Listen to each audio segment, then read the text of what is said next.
question is, does it help to take supplements before knowing for sure what's going on in your gut?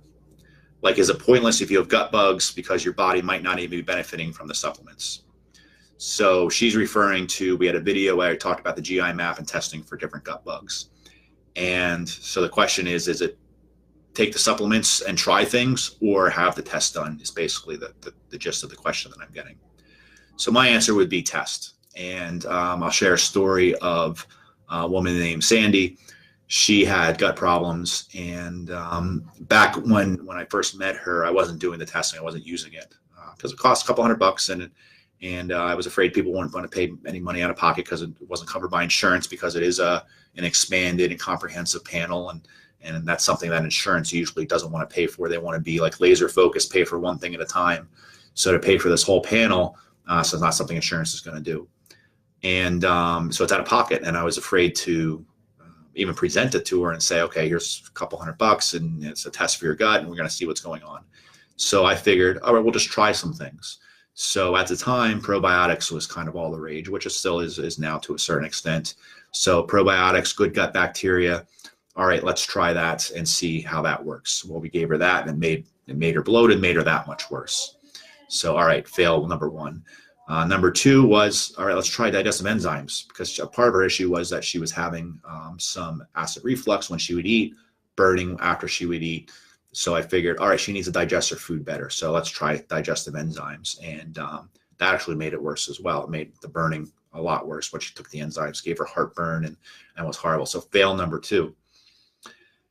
And then a couple of years went by, and I kind of lost faith in what I was doing at that point, and I think she might have as well. But a few years went by. I dove deep into functional medicine. I learned more about the testing. I learned more about treatment protocols. And then I realized that the testing was pretty important. So thankfully, she came back around. She started asking me some questions. I said, hey, how about we try this testing? And let's find out for sure what the problem is. So we do the testing. We get the information back. She had a couple bad gut bugs. She had some signs of what we call leaky gut syndrome or problems with the intestinal barrier. There's different names for that in the literature. But and then we gave her a few supplements for that problem. And it was literally within weeks, she noticed a change in how she felt. She was able to tolerate more foods.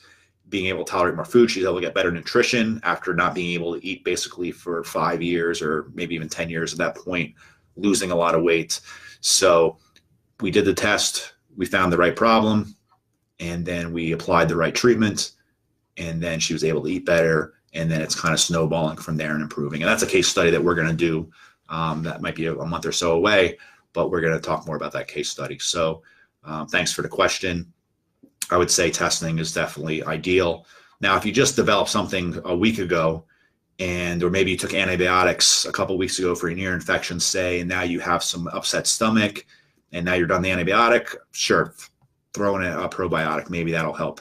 But for people with complex chronic problems, there's nothing that replaces the test, because then you know for sure what's going on. And I talk about the cost of the test, but looking back on it now, she probably spent $300-400 in supplements that didn't work just because we wanted to avoid spending $300 on the gut test. So it didn't make sense. And then she wasn't any better, and she suffered an additional 2 years. So yeah, even though the testing is an investment, it's an investment well spent and gives us a lot of good information. So makes sense, guys, right? If that makes sense to you guys, give me a thumbs up or a like or a yes. And but yeah, if you have a problem, when you want to know what's going on exactly instead of guessing. So I'm getting there myself with my patients is I don't want to guess anymore. I want to make sure I know what it is. So test, don't guess is kind of the mantra here. So Angela says, I just ordered a probiotic for doTERRA called PB Assist. I've heard of that. I think it's a good product. So if the bacterial load is the problem and you need the right balance of the good bacteria, then that may do some good for you and might provide some relief. The problem is if you have something called small intestinal bacterial overgrowth, so SIBO, which I believe the statistics show is like 3 out of 4 IBS patients actually have SIBO. They don't have IBS. So they have this overgrowth of bacteria. And in many cases, it's an overgrowth of the good bacteria. So by taking more good bacteria, you may stimulate that problem become worse. So that would be my only concern with something like that. And same thing with fiber. People are taking fiber supplements, prebiotics to feed the good bacteria. But in a case where you have SIBO, and I had a patient like that this recently, she's only 22 years old.